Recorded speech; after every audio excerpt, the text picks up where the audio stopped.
नमस्कार दोस्तों, स्वागत है आपका हमारे चैनल में। आज आपके समक्ष लक्ष्मी व्रत कथा आपके समक्ष प्रस्तुत कर रही हूँ। लक्ष्मी को प्रसन्न करने का व्रत, आइए जानते हैं हम। यह व्रत राधा अष्टमी से प्रारंभ होकर अश्विनी मास की कृष्ण पक्ष की अष्टमी तक चलता है। इस दिन लक्ष्मी जी के पूजन का विधान है। विधि: लक्ष्मी जी की मूर्ति को स्नान कराकर नए वस्त्र पहनाए जाते हैं। फिर लक्ष्मी जी को भोग लगाकर आचमन कराकर फूल, दीप, धूप, चंदन आदि से पूजन कर आरती करते हैं। आरती के बाद प्रसाद को वितरण करते हैं। रात्रि को चंद्रमा निकलने पर उसे अर्घ देकर स्वयं भोजन करें। इस व्रत के करने से धन धन की वृद्धि होती है और सुख संपत्ति आती है। अब हम कथा सुनेंगे। किसी एक गांव में एक गरीब ब्राह्मण रहता था। वह नियम पूर्वक जंगल में विष्णु जी के मंदिर में जाकर पूजा किया करता था। उसकी पूजा को देखकर भगवान उस पर प्रसन्न होकर उसे साक्षात दर्शन दिए और भगवान ने उसे धन प्राप्त करने का उपाय बताया कि मंदिर के सामने एक स्त्री उपले थापने आती है। सुबह आकर तुम उसे पकड़ लेना। उसे पकड़कर अपने घर निवास करने का आग्रह करना और तब तक न छोड़ना जब तक वह तुम्हारे साथ चलने को तैयार न हो जाए। वह मेरी स्त्री लक्ष्मी है। तुम्हारे घर उसके आते ही तुम्हारा धन से धन तुम्हारा घर आते ही तुम्हारा घर धन धन से पूर्ण हो जाएगा। इतना कहकर भगवान विष्णु अंतर्ध्यान हो गए और ब्राह्मण अपने घर चला गया। दूसरे दिन वह सुबह 4 बजे ही मंदिर के सामने जाकर बैठ गया। लक्ष्मी जी अपने उपले थापने आई तो उनको ब्राह्मण ने पकड़ लिया और चल कर रहने की प्रार्थना की। लक्ष्मी जी समझ गई कि यह सब विष्णु जी की आज्ञा है। तब लक्ष्मी जी बोली, तुम अपनी पत्नी सहित मेरा 16 दिन तक व्रत करो। फिर 16वें दिन रात्रि को चंद्रमा की पूजा करो और उत्तर दिशा की तरफ मुझे पुकारना। तब तुम्हारा मनोरथ पूरा हो जाएगा। ब्राह्मण ने ऐसा ही किया। जब रात्रि को चंद्रमा की पूजा करके उत्तर दिशा में आवाज लगाई तो लक्ष्मी जी ने अपना वचन पूरा किया। आवाहन मंत्र: सिंधु सुत विष्णु प्रिया, कमल नन रूप सुहाए, वेगी पधारो माता, तुम बैठ आस लगाए। इस प्रकार यह लक्ष्मी व्रत के नाम से प्रसिद्ध है। हे माँ लक्ष्मी, जैसे आप ब्राह्मण के घर आई वैसे सबके घर आना। जय हो। नमो नारायणी। बृहस्पतिवार की व्रत कथा। एक समय की बात है कि भारतवर्ष में एक राजा राज करता था। वह बड़ा ही प्रतापी और दानी था। वह नित्य प्रतिदिन मंदिरों में दर्शन करने को जाता तथा वह ब्राह्मण और गुरु की सेवा किया करता था। उसके दरबार से कोई भी निराश होकर नहीं लौटता था तथा वह प्रत्येक गुरुवार को व्रत रखता एवं पूजा करता, हर दिन गरीबों की सहायता करता। परंतु यह सब बातें उसकी रानी को अच्छी नहीं लगती थी। वह न व्रत करती, ना किसी को एक पैसा दान तक में देती तथा राजा से भी ऐसा करने को मना किया करती थी। एक समय की बात है कि राजा तो शिकार खेलने वन को गए थे। घर पर रानी और दासी। उस समय गुरु बृहस्पति देव एक साधु का रूप धारण करके राजा के दरवाजे भिक्षा मांगने गए। रानी से भिक्षा मांगी तो वह कहने लगी, हे साधु महाराज, मैं इस दान और पुष्ट से तंग आ गई हूँ। मेरे से तो घर का ही कार्य समाप्त नहीं होता। इस कार्य के लिए तो मेरे पति देव ही बहुत है। आप इस प्रकार की कृपा करें कि वह सब धन नष्ट हो जाए तथा मैं आराम से रह सकूं। साधु बोले, हे देवी, तुम तो बड़ी विचित्र हो। संतान धन से कोई दुखी नहीं होता, इसको सभी चाहते हैं। पापी भी पुत्र और धन की इच्छा करता है। अगर आपके पास धन अधिक हो तो भूखे मनुष्यों को भोजन कराओ, प्याव लगवाओ, ब्राह्मणों को दान दो, धर्मशाला बनवा, कुआं, तालाब, बबाड़ी, बाग, बगीचे आदि का निर्माण कराओ तथा निर्धन मनुष्य की कुंवारी कन्याओं का विवाह करो। और अनेक यज्ञति धर्म करो। इस प्रकार के कर्मों से आपके कुल का आपका नाम परलोक में सार्थक होगा एवं स्वर्ग की प्राप्ति होगी। मगर वह रानी इन बातों से खुश न हुई। वह बोली, हे साधु महाराज, मुझे ऐसे धन की आवश्यकता नहीं जिसको रखने और संभालने में मेरा सारा समय बर्बाद हो जाए। साधु ने कहा, हे देवी, तुम्हारी ऐसी इच्छा है तो ऐसा ही होगा। मैं तुम्हें बताता हूँ, वैसे ही करना। बृहस्पतिवार के दिन घर को गोबर से लीपना, अपने केशों को धोना, केशों को धोते समय स्नान करना, राजा से कहना वह हजामत करवाए, भोजन में मांस मदिरा खाना, कपड़ा धोबी के यहाँ धुलवाने डालना। इस प्रकार 7 बृहस्पतिवार करने से तुम्हारा समस्त धन नष्ट हो जाएगा। यह कहकर वह साधु महाराज वहाँ से अंतर्ध्यान। रानी ने साधु के कहने के अनुसार वैसा ही किया था। 3 बृहस्पतिवार ही बीते थे कि उसका समस्त धन संपत्ति नष्ट हो गया और भोजन के लिए दोनों समय परिवार तरसने लगा, संसारी भोगों से भी दुखी रहने लगे।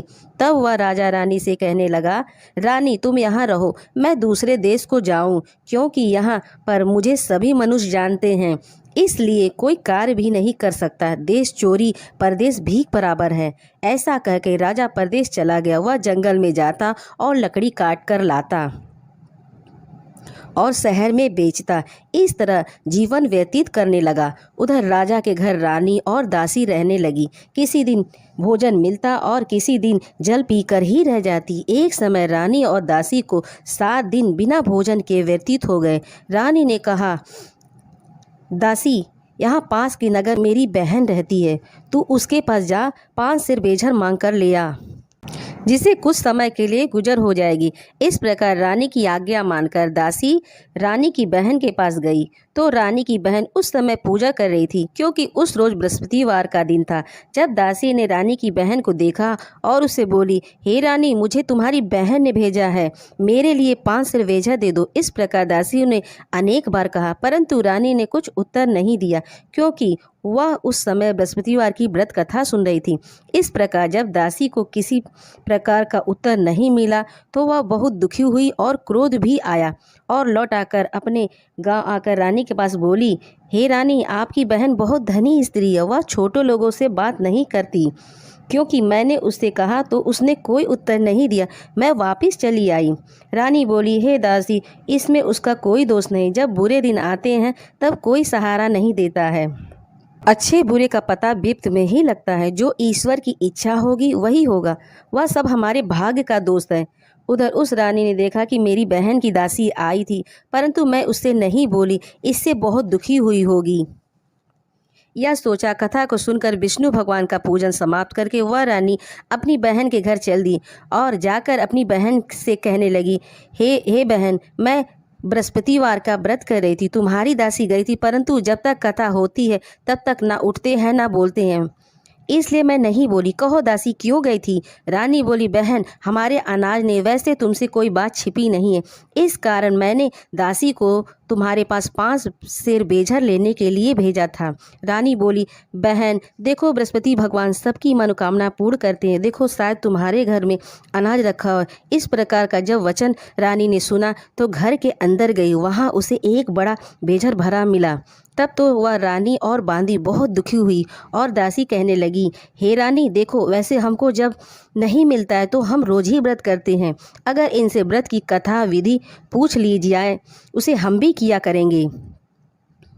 तब उस रानी ने अपनी बहन से पूछा, हे बहन, बृहस्पतिवार के व्रत में चना की दाल मुनक्का से विष्णु भगवान के केले के जड़ में पूजन करें, दीप जलाए, पीला भोजन करे तथा कहानी सुने।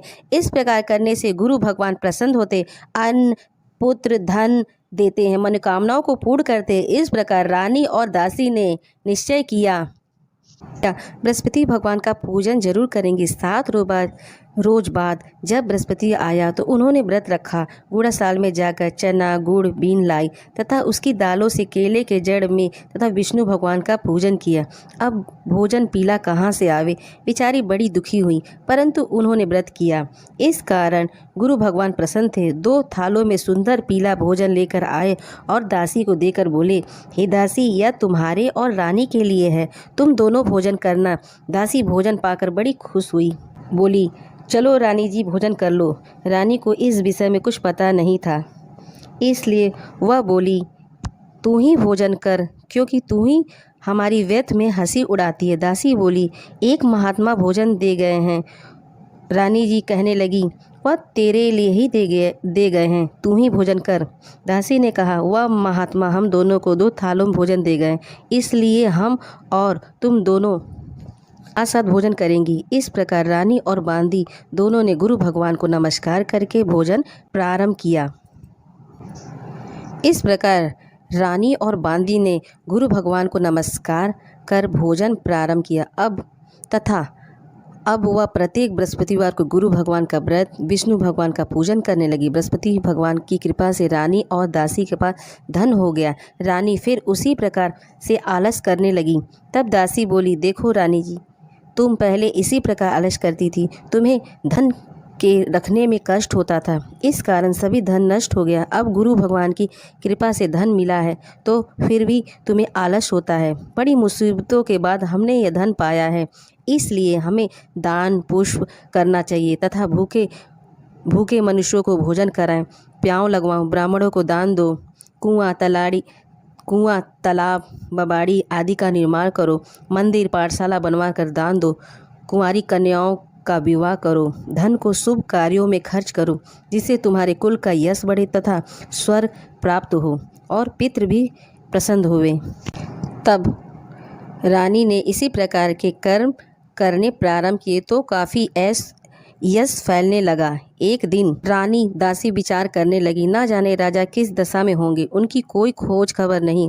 गुरु भगवान से उन्होंने प्रार्थना किया और भगवान ने रात्रि में स्वप्न में राजा से कहा, हे राजा उठ, तेरी रानी तुझको याद करे अपने देश को चला जा।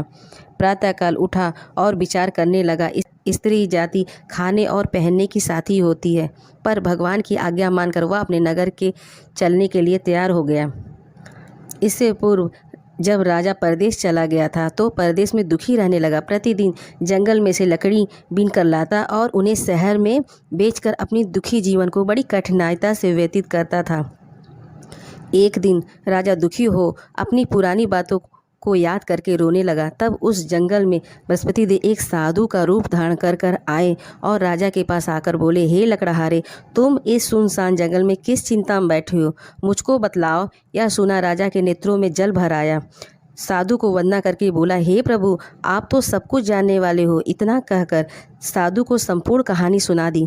महात्मा दयालु होते हैं। वे राजा से बोले, हे राजा, तुम्हारी स्त्री ने बृहस्पतिवार का अपराध किया था, जिस कारण तुम्हारी यह दशा हुई है। अब तुम किसी प्रकार की चिंता मत करो, भगवान तुम्हें पहले से अधिक धन देगा। देखो, तुम्हारी स्त्री ने बृहस्पतिवार का व्रत प्रारंभ कर दिया है और तुम मेरा कहा मानकर बृहस्पतिवार को व्रत करके चने की दाल गुड़ जल को लोटे में डालकर केले का पूजन करो, फिर कथा कहो और कथा सुनो, भगवान तुम्हारी सब मनोकामना को पूर्ण करेंगे। साधु को प्रसन्न देखकर राजा बोला, हे प्रभु, मुझे लकड़ी बेचकर इतना पैसा नहीं मिलता जिससे मैं भोजन करने के उपरांत कुछ बचा सकूं। मैंने रात्रि में अपनी रानी को व्याकुल देखा, मेरे पास तो कुछ भी नहीं जिससे मैं उसकी खोज खबर मांग सकूं। फिर मैं कौन सी कहानी कहूँ, यह मुझको कुछ भी मालूम नहीं। साधु ने कहा, हे राजा, तुम किसी बात की चिंता मत करो। बृहस्पतिवार के दिन तुम रोजाना की तरह लकड़ियाँ लेके शहर को जाओ। तुमको रोज से दुगना धन प्राप्त होगा, जिससे तुम भली भांति भोजन कर लोगे तथा बृहस्पतिवार की पूजा का सामान भी आ जाएगा। बृहस्पति भगवान की कहानी।